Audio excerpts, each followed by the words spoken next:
আপনার ঘরের আর্থিক অবস্থা একদমই খারাপ হয়ে গেছে, শত্রুরা সব পিছনে লেগে আছে। আপনার ঘরের সদস্যদের দিন প্রতিদিন শরীর খারাপ হচ্ছে, শরীর খারাপ ঠিক হচ্ছে না এবং ব্যবসায় লস যাচ্ছে। ঘরে একে অপরের সাথে তালমিল ঠিক হচ্ছে না। এরকমটা যদি আপনার সাথেও ঘটে থাকে তাহলে শনিবার দিন করুন এই প্রতিকার। 2 দিনের মধ্যেই এর ফলাফল আপনি দেখতে পাবেন।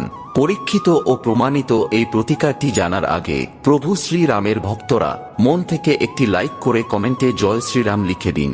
তো চলুন জেনে নেওয়া যাক। 4টি লাল শুকনো লঙ্কা, কিছুটা হলদে সর্ষে এবং 1 চামচ লবণ নিয়ে একত্রিত করে কাপড়ের একটি পুঁটলি তৈরি করুন। তারপর শনিবার সন্ধ্যাবেলায় পুঁটলিটি আপনার প্রত্যেকটি ঘরের কোণাতে স্পর্শ করিয়ে পরের দিন অর্থাৎ রবিবার সন্ধ্যাবেলায় লোকেদের চোখের আড়ালে পুঁটলিটি 4 রাস্তার কোনো মোড়ে ফেলে দিন। বিশ্বাস রেখে এই প্রতিকারটি করুন, ফল অবশ্যই পাবেন, এটা আমার আশীর্বাদ রইল।